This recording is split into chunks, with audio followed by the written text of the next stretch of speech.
British Advanced Pain Clinic, Noppimayam Surgery Duram. For appointments 9155 15563.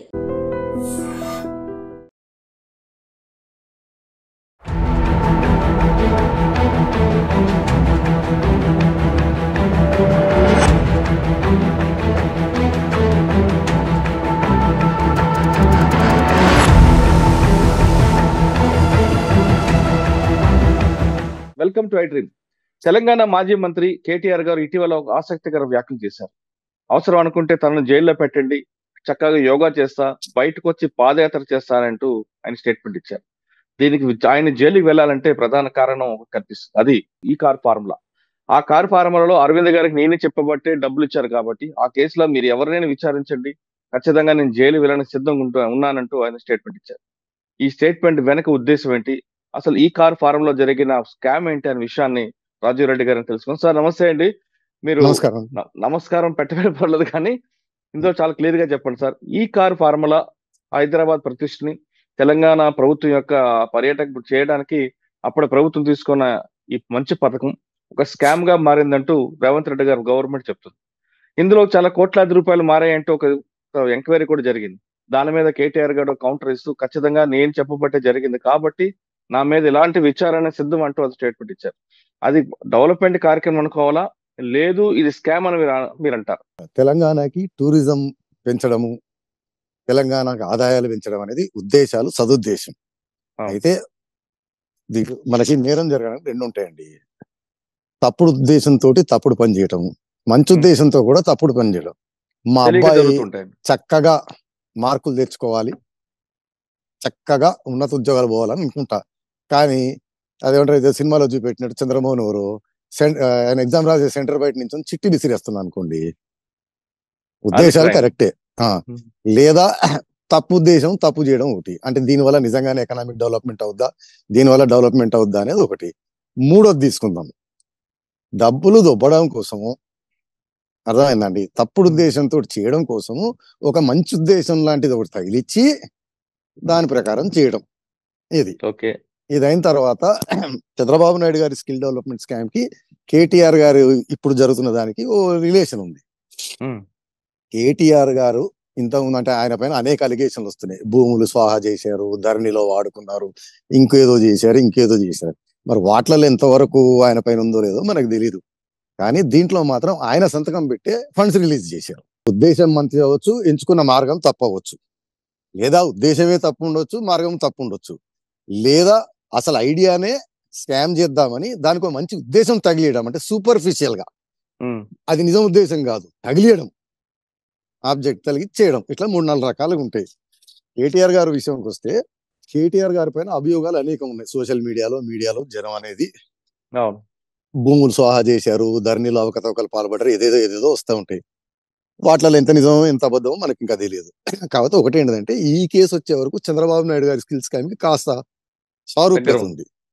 ఎట్లా అంటే, చంద్రబాబు నాయుడు గారి స్కిల్ స్కామ్ లో ఆయన సంతకం లేకపోయిండుంటే, ఆయన మా ఉద్దేశం కరెక్ట్, స్కిల్ డెవలప్ చేయడం కోసం చెప్పి నేను చేశాను, దాంట్లో ఏదైనా ఫండ్స్ రిలీజ్ అయ్యి ఇల్లీగల్ గా పోతే వారు బాధ్యులు, మనకు సంబంధం లేదు. కానీ అక్కడ చంద్రబాబు నాయుడు గారు సంతకం పెట్టారు రిలీజ్ చేయడానికి, ఆయన ఒత్తిడి తెచ్చారు అని ఒకటి. ఆ సంబంధించిన finance secretary, principal secretary finance Chandrababu Naidu garu చెప్తే చేశాను అని ఒకటి.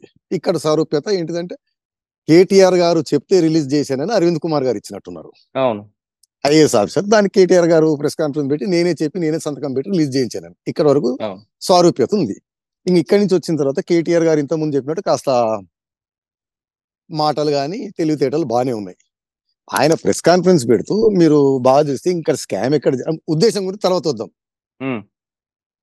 అర్థమైందా అండి? ఉద్దేశం మంచిది ఉండొచ్చు, జరిగిన మెథడ్, ప్రాసెస్, ప్రొసీజర్ లో ఏమన్నా స్కామ్ ఉందా లేదా, తప్పు జరిగిందా లేదా అని. అంటే తప్పు కూడా జరగవచ్చు, కానీ తప్పు నేరపూరితమైన తప్పు వేరు, అనుకోని తప్పు వేరు. సో ఆయన చెప్పిన ప్రెస్ కాన్ఫరెన్స్ లో చాలా సెలెక్టివ్ గా మొత్తం విషయం చెప్పకుండా తనకి నచ్చింది మాత్రమే చెప్పారు. జనంకు అది పెద్దగా అర్థం కూడా కాదు, నిజమే అని అనుకుంటారు ఆయన చెప్పిన దాంట్లో. ఆయన చెప్పింది ఏంటిదంటే, హైదరాబాద్ టూరిజం అభివృద్ధి కానీ ఎకనామిక్ కానీ హైదరాబాద్ ని అంతర్జాతీయ స్థాయికి తీసుకెళ్లడం కోసం చేసింది ఇది. Very good. దీనికోసం మేము ఫార్ములా ఈ రేసింగ్ కంపెనీ తోటి నెగోషియేట్ చేసి అగ్రిమెంట్ చేసుకున్నాము. వారు ఫార్ములా ఇక్కడ పెడతారని దానికో స్పాన్సర్ ని తెచ్చుకున్నాము అంటూ ఆయనే చెప్పారు. గ్రీన్ కో కంపెనీ వారికి సంబంధించిన ఏస్ అర్బన్, ఏస్ జెన్ నెక్స్ట్ ఏదో ఉంది. ఆ కంపెనీ స్పాన్సర్ చేసేటట్టు, ఇన్ఫ్రాస్ట్రక్చర్ మేము ప్రొవైడ్ చేసేటట్టు, ఫార్ములా చేసేటట్టు. అది అయిన తర్వాత 2వ సంవత్సరానికి ఏదో వచ్చేటప్పటికి ఆ స్పాన్సర్ చేసిన కంపెనీ ఏదైతే ఉందో వారు మాకు గిట్టుబాటు అవ్వట్లేదు, లాభం రాలేదు, నష్టం వచ్చిందని మేము డ్రాప్ అయిపోతున్నాం అన్నారు. అయితున్నందుకు ఫార్ములా ఈ రేసింగ్ అయితే మన దగ్గర జరగాలి అని చెప్పి ప్రభుత్వ నిధులని రిలీజ్ చేయడం కోసము నేను సంతకం పెట్టి రిలీజ్ చేయించాను అన్నాడు. ఇక్కడ కాపీ ప్రాసెస్ తర్వాత వద్దాం.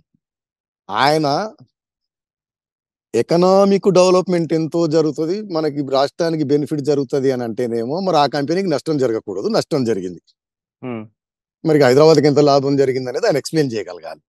అంతే కదండి. ఆ కంపెనీ నాకు లాభాలు లేదు వెళ్ళిపోయిందని. నెంబర్ 2, మీరు మన క్రికెట్ మ్యాచ్లు తీసుకోండి, ఏదైనా తీసుకోండి, ప్రపంచంలో ఎనీ ఈవెంట్ ని స్పాన్సర్ చేస్తారండి, సినిమా ఫంక్షన్ల దగ్గర నుంచి. అవునండి. ఓకే, స్పాన్సర్ చేసి అతను ఆ స్పాన్సర్షిప్ లో వచ్చే లాభం కోసం చేయడు, దాని స్పాన్సర్షిప్ అనరు. దాంట్లో వచ్చే బెనిఫిట్ కోసం వస్తే పార్ట్నర్ అవుతాడు ఆ ఈవెంట్ కి.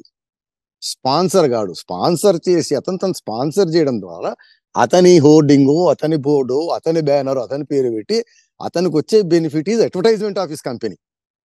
అవును. స్పాన్సర్షిప్ అర్థం ఏంటిది?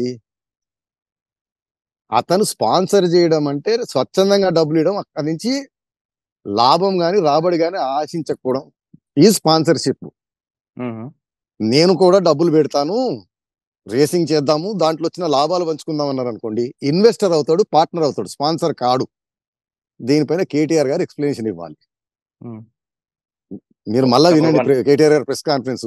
ఒక కంపెనీ వచ్చింది, ఏస్ అర్బన్, ఏస్ జెన్ నెక్స్ట్, గ్రీన్ కో కంపెనీకి సంబంధించి వారు స్పాన్సర్ చేస్తామని వచ్చారు, స్పాన్సర్ చేశారు. వచ్చే సంవత్సరం గిట్టుబాటు కాలే, మాకు లాభం రాలేదు, మాకు నష్టం వచ్చింది అన్నాడు. అంటే ఇన్వెస్టర్ అనకుండా స్పాన్సర్ ఉన్నారు ఆయన.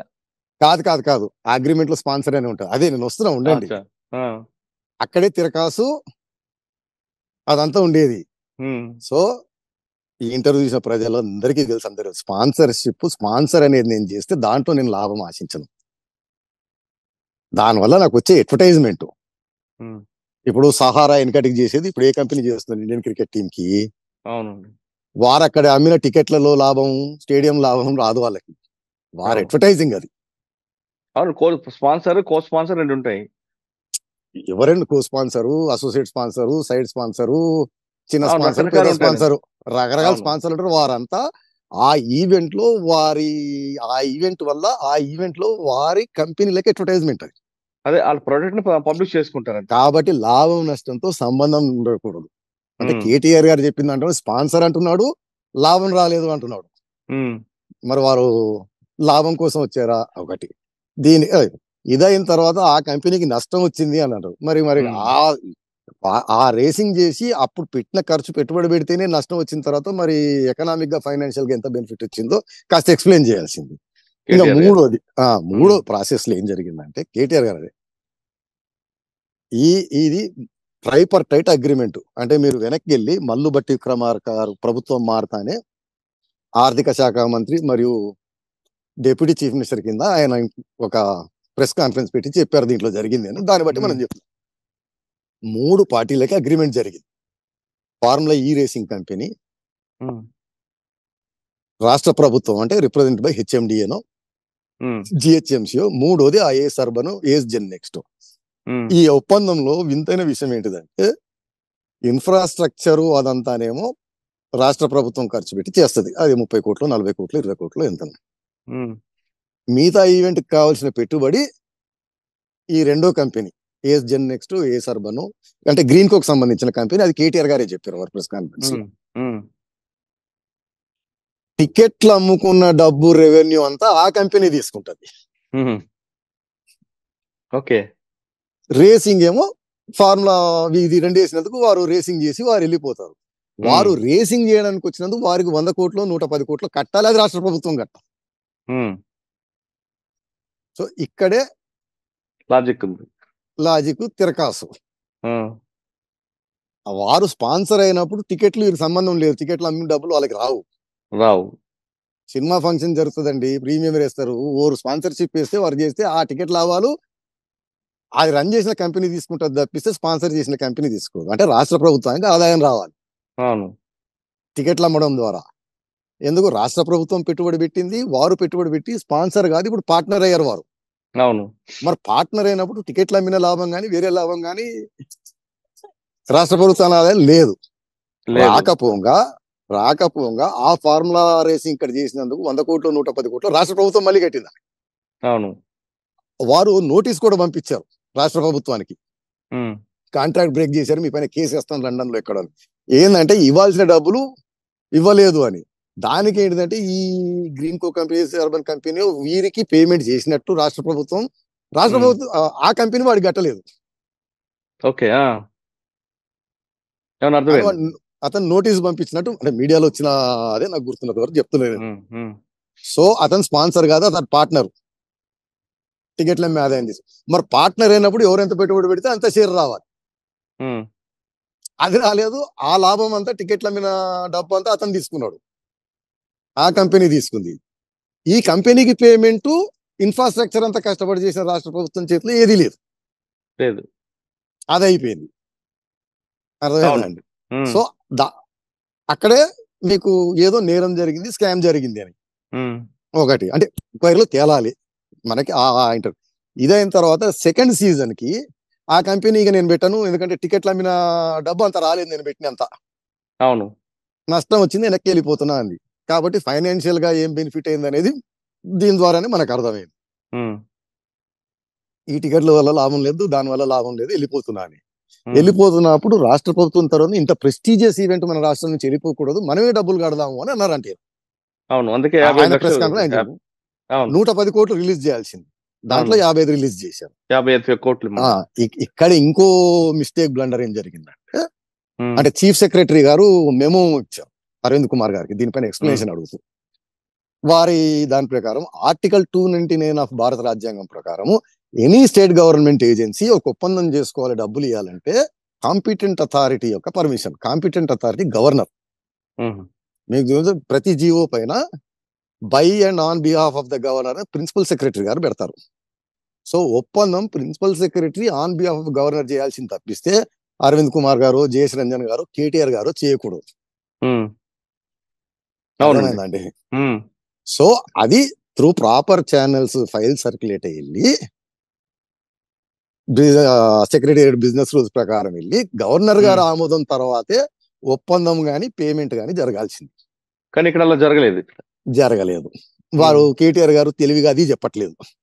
అది చెప్పకుండా నేనే అరవింద్ నుంచి ఫోన్ చేస్తా, ఆయన రిలీజ్ చేస్తానని చెప్తాను. ఆయన చెప్పింది ఏంటిదంటే, రాష్ట్ర ప్రభుత్వము బడ్జెట్ వేసేసిన తర్వాత డిపార్ట్మెంట్లకి, కార్పొరేషన్లకి ఫండ్స్ వచ్చేస్తాయి. ఆ ఫండ్స్ ని వారు డిస్క్రిప్షన్ లో ఖర్చు పెడతారు. కాబట్టి ఈ ఫండ్ ని హెచ్ఎండిఏ ఫండ్ నుంచి పెట్టాను అన్నాడు. ఫస్ట్ అది తప్పు. చీఫ్ సెక్రటరీ గారి మెమో ప్రకారం కాంపిటెంట్ అథారిటీ పర్మిషన్ లేకుండా ఒప్పందం చేసుకోవడమే తప్పు, డబ్బులు వదిలిపెట్టండి, డబ్బులు ఇవ్వడము తప్పు.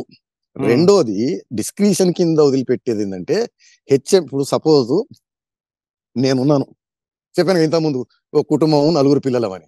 నా సంసారం నడిపడం కోసం మా నాయన 20,000 రూపాయలు ఇస్తాడు. ఇచ్చిన తర్వాత నా డిస్క్రిప్షన్ ఫండ్, నా పిల్లలకి ఎలా చదివించుకోవాలి, ఏమేం చేయాలని, నేను అది వదిలిపెట్టి వెళ్ళి గుర్రపందాలు, బారో, నాన్నగారు మీరు నేను నష్టం చేశాను అనుకుంటున్నారు, నేను ఎకనామిక్ బెనిఫిట్ కోసం మనం ఈ బెట్టింగ్ లో పెడితే రూపాయి పెడితే 100 వస్తుంది పెట్టానన్న అనుకోండి, కుదరదు. సో ఆ ఏజెన్సీకి డబ్బులు వచ్చేసిన తర్వాత ఆ డబ్బులు ఎలా ఖర్చు పెట్టాలనేది ఏజెన్సీ చేసుకుంటది. అంటే హెచ్ఎండి యొక్క ఆబ్జెక్ట్స్ ఉంటాయండి, రోడ్లు డెవలప్ చేయడము, పార్కులు డెవలప్ చేయడము, ఏదో చేయడం ఉంటది. అది తప్పించి చేసినప్పుడు మళ్ళీ పర్మిషన్ తీసుకోవాల్సింది. పోనీ అది కూడా కరెక్ట్ అనుకుందాం, కేటీఆర్ గారు చెప్పింది. ఆ ఏజెన్సీ హెచ్ఎండిఏకి వచ్చిన ఫండ్స్ హెచ్ఎండిఏనే ఖర్చు పెట్టాలి, ఆ అకౌంట్ లో పడ్డ డిస్క్రిప్షన్ ఉంది, రైట్ ఉంది అన్నప్పుడు హెచ్ఎండిఏకి బోర్డు ఉంటదండి. ఓకే, బోర్డు నిర్ణయం తీసుకోవాలి, రిజల్యూషన్ పాస్ చేయాలి. అది చేయలేదు కేటీఆర్ గారు. ఏంటంటే ఆ బోర్డుకి ముఖ్యమంత్రి గారు చైర్మన్, వైస్ చైర్మన్ మంత్రి నేను, ఎండి గారు అరవింద్ కుమార్ గారు, మేము పెట్టేసేవారు. కాదు, డైరెక్టర్లు కూడా ఉంటారు. ఉన్న తర్వాత మీరు ఇలా సంతకం పెడితే కుదరదు, బోర్డు మీటింగ్ కన్వీన్ చేసి అజెండాలో పెట్టి, అజెండాలో డిస్కషన్ జరిగి ఆ డిస్కషన్ ని మినిట్స్ లో రికార్డ్ చేసి రిజల్యూషన్ పాస్ కావాలి. సార్ ఇక్కడ సపోజ్ సార్ ఇక్కడ మనకు చెప్పండి. ప్రతి గవర్నమెంట్ కు కొన్ని విచక్షణ అధికారులు ఉంటాయి, రైట్? అది వాడి తీసుకోవచ్చు అనుకోవచ్చు కదా. నేను చెప్పేది అదే. ఫస్ట్ గవర్నమెంట్ బడ్జెట్ పెట్టిన తర్వాత ఒక డిపార్ట్మెంట్ కి ఇచ్చిన తర్వాత డిపార్ట్మెంట్ విచక్షణ అనుకుందాం. విచక్షణ అర్థం ఏంటిదంటే ఇష్టం వచ్చినట్టు చేయడం విచక్షణ కాదు. మా అబ్బాయిని చదువుకునేలాగా చేసే విచక్షణ నాకుంది. దాని అర్థం ఇనుపరాడు తీసుకొని అర్థమైందండి మూతి ముక్కు కాలు ముళ్ళు పలగొట్టడం. లేదా నేను చెప్పాను మా తండ్రి గారు నాకు డబ్బులు ఇచ్చారు, నీ బాగోగుల కోసం నేను విదేశాల్లో ఉన్నాను, నా ఖర్చుల కోసం వాడుకోరా నాకు డబ్బులు ఇచ్చారు. ఇప్పుడు నా విచక్షణ కదా ఇది నేను తీసుకెళ్లి మళ్ళీ చెప్పినట్టు గుర్ర పందాలు బార్లు క్యాబరేలు, అది విచక్షణ కాదు. రైట్. దీనివల్ల ఎకనామిక్ యాక్టివిటీ అన్నారు. కానీ హెచ్ఎండిఏ యొక్క ఆబ్జెక్టివ్స్ ఏదైతే ఉంటాయో జిహెచ్ఎంసి ఆబ్జెక్టివ్స్ ఏవైతే ఉంటాయో వాటిలలో విచక్షణ. నేను చెప్పాను రోడ్లు డ్రైనేజీలు పార్కులు ప్రభుత్వ స్థలాల పరిరక్షణ వాటిలలో విచక్షణ. అది దాటి ఏదైనా చేయాలంటే మళ్ళీ పర్మిషన్కి వెళ్ళాలి, మళ్ళీ బోర్డు రావాలి, మళ్ళీ బోర్డుకు రావాలి. బోర్డుగా గవర్నమెంట్కి వెళ్ళాలి, యాక్చువల్గా క్యాబినెట్కి వెళ్ళాలి. వారు చెప్పింది నిజం అనుకున్నా కనీసం ఈ విచక్షణ ఖర్చు పెట్టేదైనా బోర్డు. మీరు అన్నారు కదండి వారి విచక్షణ అని, కాసేపటిగా నిజమని అనుకుందాం. విచక్షణ ద్వారా ఖర్చు పెట్టే డబ్బుకు కూడా బోర్డు అప్రూవల్ ఉండాలి. రైట్. ఇక్కడ బోర్డు అప్రూవల్ లేదు. బోర్డు లేదు. ఆయన ఏమంటారు చైర్మన్ కింద మా తండ్రి గారు, వైస్ చైర్మన్ ఏదో హోదా లేను, ఎండీకి హోదా అంటే మీరు ముగ్గురు కలిపి పెట్టేస్తే అయిపోతుందా? కాదు. బోర్డు. సపోజ్ మనది ఒక కంపెనీ ఉందండి, మన ఇద్దరం పార్ట్నర్లని, లేదా మీరు మనం మన ఇద్దరికి ఒక కంపెనీ ఉంది, మీరు వర్కింగ్ పార్ట్నర్, లేకపోతే మిమ్మల్ని ఎండీ పెట్టాను, బ్యాంక్ కి ఇన్స్ట్రక్షన్స్ ఇచ్చాము, cheque power signatory authority Murali garu ఈ కంపెనీ రన్నింగ్ లో అని, నేను వెళ్ళి వేరే పనులు చూసుకుంటున్నా, మీరు కంపెనీని రన్ చేస్తున్నారు. ఇప్పుడు మీ విచక్షణ అధికారం ఉంది కంపెనీకి వచ్చిన ఆదాయాన్ని ఖర్చు పెట్టడం. అది దేనికి? కంపెనీ కోసం పెట్టడం, నా ఇంటి కోసం కాదు. మీ ఇంటి కోసము ఇంకో దేనికోసము దేనికోసం కాదు. అలాంటిది ఏదైనా ఉంటే మళ్ళీ నా దగ్గర అప్రూవల్ తీసుకోవాలి. అవును. విచక్షణ అనగానే ఇష్టం వచ్చింది విచక్షణ కాదు.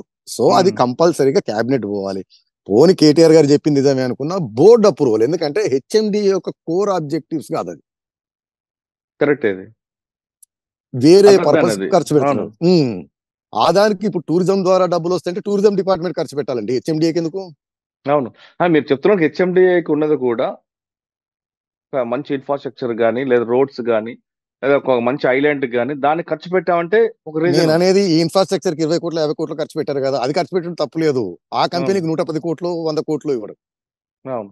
నేను చెప్తున్నానండి, ఇప్పుడు మనం డిస్కస్ చేస్తుంది నేరం స్కామ్ చేయట్లేదు, ప్రొసీజర్ తప్పు చెప్తున్నాం. ఇప్పుడు మనం దీనికి వద్దాం. ఈ డబ్బు సంగతి ఏంటంటే నేను ఇంతకు ముందు చెప్పినట్టు వారు స్పాన్సర్ అయితే టికెట్లు ఎందుకు అమ్ముకుంటారు? టికెట్లు అమ్మిన డబ్బు వారికి ఎందుకు పోతుంది? గవర్నమెంట్ రావాలి. ఇన్వెస్ట్ చేసింది గవర్నమెంట్ కాబట్టి వారు స్పాన్సర్ అయితే. వారు పార్ట్నర్ అనుకుంటే మరి గవర్నమెంట్ కు అంతవరకు అయితే రావాలి కదా. పూర్తిగా ఆ కంపెనీ తీసేసుకుంది టికెట్లు అమ్మిన లాభం. అవును. తీసేసుకొని గవర్నమెంట్ కి గుండుస్తున్నా, పూర్తిగా ఆ కంపెనీ తీసేసుకుంది డబ్బులు. అట్లాంటి అగ్రిమెంట్లు ప్రపంచంలో ఎక్కడ ఉండవు.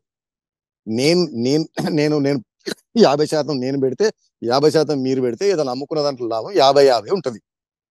అవునండి.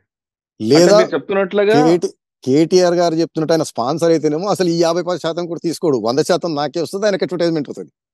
రైట్. అవును. ఇది తీసేసుకొని ఇతను ఆ ఫార్ములా రేసింగ్ కారుకి ఇవ్వాల్సిన డబ్బులు అతను ఇవ్వలేదు, అది మళ్ళీ రాష్ట్ర ప్రభుత్వమే కట్టింది. అవును. ఇక్కడ స్కామ్ కనపడుతుంది, ప్రొసీజర్ రాంగ్, ఉద్దేశం రాంగ్, రెండు ఎస్టాబ్లిష్. నా ఉద్దేశం ప్రొసీజర్ అంటే ఉద్దేశం రాంగ్ నేను మళ్ళీ మీరు ఎకనామిక్ డెవలప్మెంట్ తీసుకుంటారు. పెట్టిన కంపెనీకి లాభం చేయడం, దానికి ఇన్ఫ్రాస్ట్రక్చర్ గవర్నమెంట్ వేయటం, టికెట్ల మీద లాభం అంతా అతనికి ఇవ్వడం ఏంటిదండి? ఆ మూడో కంపెనీకి ఇవ్వడము, ఈ కంపెనీకి ఇది ఇవ్వటం. సో ఇది అయిపోయింది, ఈ ప్రొసీజర్ రాంగ్. ఇదైన తర్వాత ఎకనామిక్ డెవలప్మెంట్ కి వస్తే కేటీఆర్ గారు ఏదో నీల్సన్ స్టడీ రిపోర్ట్ అని పెట్టారు, దాని ప్రకారం 700 కోట్లు వచ్చిందని. దానిపైన వారు ఆ రిపోర్ట్ ని మనకి ఇచ్చి లేదా పబ్లిక్ కి పెట్టి ఆ రిపోర్ట్ ని విశ్లేషణ చేసి నిజంగా అయిందా ఇప్పుడు ఆ నీల్సన్ ఎవరో తెలియదు, ఏం కంపెనీయో తెలియదు. అర్థమైందండి? మన ఇద్దరం రోజు రాత్రి తాగుతాం, మీరు ఎక్కడో పోయి చెప్తారు మా రాజిరెడ్డి పోర్టు గాడు అర్థమైందండి ఎగిరి 30 మందిని దన్నాడు అని. నేను వెళ్ళాకో మా మురళి గారి రిపోర్ట్ ప్రకారం నేను 30 మందిని దన్నాను. ఎగిరెగిరి గెంతాను అంటే కుదరదు కదా, ఎందుకు ఎలాగ అనేది ఆ నీల్సన్ రిపోర్ట్. అది నేను జనరల్ గా ఎక్కడో చూస్తే నీల్సన్ రిపోర్ట్ ప్రకారం ఎన్ని కోట్ల ఆదాయము కోర్ అక్కడ టికెట్ల ద్వారా వచ్చింది. అది రాష్ట్ర ప్రభుత్వం రాకుండా వెళ్ళిపోయింది. ఆ ఏస్ అర్బన్ ఏస్ జెన్ నెక్స్ట్ కంపెనీ తీసేసుకుంది. వాతని చెప్పేది ఏంటంటే ఈ రేసింగ్ జరిగినప్పుడు చుట్టుపక్కల హోటళ్ళకి, రెస్టారెంట్లకి, బార్లకు వచ్చిన లాభం కింద లెక్కేశారు. కానీ ఆ లెక్కలు కూడా మనం అది చూస్తే కానీ తెలియదు. సోర్స్ ఏంటిది, క్యాల్కులేషన్ ఎలా చేశారు అనేది మనకు తెలియదు. ఆ నిజంగా ఉండుంటే ఆయన బయట పెట్టేవారు. ఊరికే దాన్ని లైన్ చూపెడుతున్నారు. ఇప్పుడు క్రికెట్ మ్యాచ్ లకు వద్దాం. భారతదేశంలో అత్యంత ఇంపార్టెంట్ బాగా చూసేది క్రికెట్ మ్యాచ్లు. ఉప్పల్ స్టేడియంలో క్రికెట్ మ్యాచ్ జరిగితే హైదరాబాద్ క్రికెట్ అసోసియేషన్ మెయింటైన్ చేస్తుంది దాన్ని. ఆ ఇన్ఫ్రాస్ట్రక్చర్ ఇన్వెస్ట్మెంట్ డబ్బు అంతా హైదరాబాద్ క్రికెట్ అసోసియేషన్ వేసేది. టికెట్ల మీద లాభం క్రికెట్ అసోసియేషన్ కి వస్తుంది. ఎందుకు? వారు పెట్టుబడి పెట్టారు కాబట్టి. ఇదైన తర్వాత స్పాన్సర్లు వస్తారు క్రికెట్ మ్యాచ్ కి. వారికి టికెట్ల అమ్మకంతో సంబంధం ఉండదు. మళ్ళీ వాళ్ళు అడ్వర్టైజింగ్ చేసుకుంటారు. ఆ డబ్బు కూడా క్రికెట్ అసోసియేషన్ కి వస్తుంది. దాంతో పెడతారు. రాష్ట్ర ప్రభుత్వం నుంచి వారికి ఏదన్నా ఇన్ఫ్రాస్ట్రక్చర్ ఇస్తే కరెంటు, వాటరు, పోలీసు బందోబస్తు ఇవన్నిటికీ రాష్ట్ర ప్రభుత్వం బిల్లు వసూలు చేస్తుంది. క్రికెట్ అసోసియేషన్ నుంచి రాష్ట్ర ప్రభుత్వం ఫ్రీగా చేయదు. మీకు గుర్తుందో, మీకు తెలుసో తెలీదో, మా ఇంట్లో పెళ్లి జరుగుతుంది, విఐపీలు వస్తున్నారు అంటే పోలీస్ బందోబస్తు ఆటోమేటిక్ వస్తుంది. లేదా నేను ఊరేగింపు తీస్తున్నానంటే నేను చలాన్ కట్టాలి. క్రికెట్ మ్యాచ్ కూడా హైదరాబాద్ క్రికెట్ అసోసియేషన్ రాష్ట్ర ప్రభుత్వానికి డబ్బులు కడుతుంది. రాష్ట్ర ప్రభుత్వం ఇన్ఫ్రాస్ట్రక్చర్ ఇచ్చినందుకు. మిగిలిందంతా వారు చేసుకుని వారు పోతారు. మరి జరుగుతుంది కదా. మరి ఇక్కడ రాష్ట్ర ప్రభుత్వం ఇన్ఫ్రాస్ట్రక్చర్ రాష్ట్ర ప్రభుత్వం ఖర్చు పెడితే టికెట్లు ఎవరు అమ్ముకొని వెళ్ళిపోతారు. ఆ కంపెనీకి ఇవ్వాల్సిన డబ్బులు మళ్ళీ వాడు నోటీస్ పంపించాడు ఆ formula racing breach of contract, మీరు నాకు డబ్బులు ఇవ్వలే, డిఫాల్ట్ అని. ఆ డబ్బులు ఆ కంపెనీ ఇవ్వాలి, ఈ కంపెనీకి రాష్ట్ర ప్రభుత్వం ఇస్తుంది. ఇక్కడ కేటీఆర్ గారు ఎక్స్ప్లెనేషన్ ఇవ్వగలగాలి. రైట్, ఇందులో స్కామ్ అయితే జరిగిందంటారు. మనకున్న ప్రైమా ఫేసి దాని ప్రకారం కేటీఆర్ గారు నిన్న గంటసేపు ప్రెస్ కాన్ఫరెన్స్ పెట్టి వీటిపైన ఎక్స్ప్లెయిన్ చేస్తే బాగుండేది. అది చేయకుండా ఏజెన్సీకి ఫండ్ డిస్క్రిషనరీ, మా నాన్నగారు చైర్మన్, నేను వైస్ చైర్మన్, నేను రిలీజ్ చేశాను, ప్రొసీజర్ రాంగ్, నీల్సన్ రిపోర్టు, తర్వాత దీనికి పర్మిషన్ అవసరం లేదు, నో, ఆర్టికల్ 299 ప్రకారం, రాజ్యాంగం ప్రకారము గవర్నర్ దాకా ఫైల్ వెళ్ళి రావాలి, గవర్నర్ ఆమోదంతో చేయాలి, ఫండ్స్ రిలీజ్ కి క్యాబినెట్ అప్రూవల్ అయినా ఉండాలి, విచక్షణ ఫండ్స్ అయితే కనీసం హెచ్ఎండిఏ బోర్డు అయినా అప్రూవల్ ఇవ్వాలి. ఎందుకంటే మన ఇంట్లో డబ్బులు కాదు కదండి చేయడానికి. ఫైనల్ గా చెప్తున్నారు రాజీవ్ రెడ్డి గారు, జరిగిన స్కామా కాదన్నది కేటీఆర్ గారు క్లియర్ కట్ గా ఎక్స్ప్లెయిన్ చేయాల్సిన అవసరం ఉంది. అదే విధంగా ఇప్పుడు ఏ ఏజెన్సీ అయితే దర్యాప్తు చేస్తుందో ఆ దర్యాప్తులో కూడా కరెక్ట్ గా బయటకు రావాల్సిన అవసరం ఎంత ఉందంటారు రాజీవ్ రెడ్డి గారు. ఈ డబ్బుల విషయం తీసుకునేసరికి ఖచ్చితంగా బోర్డు అప్రూవల్ ఉండాలి, లేదా గవర్నర్ పర్మిషన్ ఉండాలి తప్ప ఇద్దరు వ్యక్తుల మధ్యన సంబంధాలతో, ఇద్దరు వ్యక్తుల మధ్య ఫోన్ సంభాషణతో 55 కోట్ల రూపాయలు కదా, కనీసం 5 లక్షల రూపాయలు కూడా బయటకు వెళ్ళడానికి అవకాశం లేదు అంటూ రాజీవ్ గారు చెప్తున్నారు. ఇప్పటికైనా ఈ విషయంలో క్లారిటీ రావాలంటే రాజీవ్ రెడ్డి గారు చెప్పండి. ఇంకోటి చెప్తాను మీకు. అంటే లైటర్ వేన్ లో 55 కోట్లు రిలీజ్ చేశారు, మిగతా 50 కోట్లు రావాలని అతను కేసు వేసాడు, నోటీస్ పంపించాడు. ఇంకోటి ఉంది ప్రభుత్వానికి తలనొప్పి. ఇది కాకుండా లైటర్ వేన్ లో కేటీఆర్ గారు ఎక్కువ ఏం చేస్తారు, జైలుకు పంపిస్తారు, జైలుకు పోతే యోగా చేసుకుంటా స్లిమ్ అయ్యి వస్తా అని స్వతంత్ర సమర మనం ఇంతకుముందు కూడా కవిత గారి విషయంలో అన్నట్లు మాట్లాడారు. మీరు బ్రిటిష్ వారు మీరు స్వతంత్ర పోరాటం చేస్తుంటే జైల్లో వేస్తే మీరు మాట్లాడిన మాటలు కరెక్ట్. మీరేదో స్కామ్ చేశారు, అది చేశారు అన్నప్పుడు ఇది రెండోది మీకు గుర్తుందో లేదో, కవిత గారు కూడా పిడికెళ్ళు బిగించి అది బిగించి దమ్ముంటే అరెస్ట్ చేయండి, అరెస్ట్ దాకా తెచ్చుకున్నారు. అరెస్ట్ అయిన తర్వాత ముందులో పిడికెలు బిగించారు, బయటకు వస్తేనే ఏదంటారు lion is back, tiger is back, ఇక చూసుకోండి చెలరేగుతున్నారు. ఇప్పటివరకు దసరా కూడా కనపడలేదు బతుకమ్మకి. అంటే సాధారణంగా సార్ మన దేశంలో జైలుకి వెళ్ళి వస్తే ప్రముఖులు, అందరూ కాదు, ప్రముఖులు జైలుకి వెళ్ళి వస్తే వాళ్ళ ముఖ్యమంత్రి రావడం అనేది ఒక ఆనవాయితీ కనిపిస్తుంది కదా. అందరూ పోయి వస్తే రారండి, నేను చెప్పాను. దానికి జనంలో పర్సెప్షన్, అంత పోరాట పటిమ, అతను ఏం పోరాటం చేస్తున్నాడు, ఏది చేస్తున్నాడు అవన్నీ. జైలు ఇంపార్టెంట్ కాదు. రెండోది, జైలుకు పోయి వచ్చిన ప్రతి వ్యక్తి పోరాటం చేస్తాడు. కొంతమంది జైలు పోయి వచ్చిన డల్ అవుతారు, కొంతమంది ఇంకా వీరోచితంగా చేస్తారు. సో ఈయన నాకు అర్థమైనట్టు వరకు ఏంటంటే ఈయనకి ఏదో ఫీలర్స్ ఉన్నట్టున్నాయి, కేసు జరుగుతలేదు, అందుకనే ఉన్న పల్లంగా పెట్టి జైలుకైనా రెడీ అని అంటున్నాడు. అంటే ఏదో అది ముందుకు సాగి దగ్గరికి వస్తుంది అని గమనిస్తున్నాడు అని. ఇక అచ్చా. జైలు నుంచి వచ్చిన తర్వాత పోరాటం పెంచుతా అనేది మరి చూడాలి. కవిత గారు కూడా జైలు నుంచి రిలీజ్ అవుతానే ఇక నేను రాష్ట్రం అంతా చుట్టేస్తాను, విప్లవం తెస్తాను అన్నారు. జైలు నుంచి రిలీజ్ అయిన తర్వాత ఈ రోజు వరకు బతుకమ్మ కూడా ఆవిడ కనపడలేదు. మరి అంటే కోర్టుకు వెళ్తున్నారు కాబట్టి కనపడలేదు కదా, ఇంకా ఎలక్షన్ వస్తే అలా మళ్ళీ బయటకు కాదండి, వస్తారు. రిలీజ్ అవుతానే మీరు ఇచ్చిన స్టేట్మెంట్ చూడండి. జైల్లో కోర్టుకు తీసుకొచ్చినప్పుడు ఆహాభావాలు, పిడికలు బిగించడాలు ఇవన్నీ చూడండి. నేను అనేది రీజన్ ఏంటిదో నాకు తెలియదండి. అంటే సాధారణంగా రైటర్ సార్ అన్న సాధారణంగా ప్రముఖులు ఎవరైనా జైలుకి వెళ్ళినప్పుడు కానీ బయటకు ఉమ్, వస్తున్నప్పుడు కార్యకర్తల మనోభావాలు దెబ్బతినకుండా వాళ్ళు డిఫామ్ కాకుండా ఉండడానికి ఈ విధంగా ఆహాభావాలు కరెక్ట్. ఇవ్వడం కానీ నేను ఈ అనేది విధంగా డైలాగ్స్ ఇవ్వడం కూడా చేస్తుంటారు. కవిత గారు is not a private person. Kavitha గారు పార్టీ ప్రధాన నాయకురాలు, రాజకీయ నాయకురాలు. ఇప్పుడు మన తెలంగాణ ఇన్ని జరుగుతున్నాయి కదండి. హరీష్ గారు నిరంతరం రోడ్లపైనే, కేటీఆర్ గారు నిరంతరం రోడ్లపైనే, పాడి కౌరిష్టి రెడ్డి నిరంతరం రోడ్లపైనే, ఎమ్మెల్యేలు అది చేస్తా ఉన్నారు. మరి ఆవిడ ఎక్కడ ఎందుకు కనపడతలేదు అని. ఆవిడ కూడా ఆవిడ రావాల్సిన సమయం రాజకీయాల్లో వచ్చింది. లేకుండా ఉండుంటే ఆవిడ ఏదో సొంత బిజినెస్, సొంత గృహిణిలాగా ఇప్పుడు మన వైఎస్ భారతి గారి గురించి మనం అడగం, నారా బ్రాహ్మణి గారి గురించి కానీ, భువనేశ్వర్ గారి గురించి కానీ వాడు కనపడ మనం అడగం. కవిత గారు మెయిన్ స్ట్రీమ్ రాజకీయాల్లో ఉన్నారు. అవును మరి ఉన్నారండి. తెలంగాణలో ఇన్ని సబ్జెక్ట్ జరుగుతున్నాయి వచ్చినప్పుడు కదండి. ఆవిడ మరి కూడా ముందుకు వస్తారు కదా. నేనే రాజకీయాల్లో ఉన్న వాళ్ళకి నిరంతరం సబ్జెక్టే కదండి. ఫైనల్ గా తీసుకుంటే రాజీవ్ రెడ్డి గారు చెప్తున్నట్లుగా కేటీఆర్ గారికి ఏదో సందేశాలు వచ్చినట్లున్నాయి కాబట్టే ఇటువంటి డైలాగులు వచ్చాయంటూ రాజీవ్ రెడ్డి గారు చెప్తున్నారు. ఇది ఈ కార్ ఫార్ములాపై రాజీవ్ రెడ్డి గారి విశ్లేషణ. మరో అంశంలో మళ్ళీ కలుద్దాం. అంతవరకు నమస్తే. Thank you sir. Thank you very much అండి.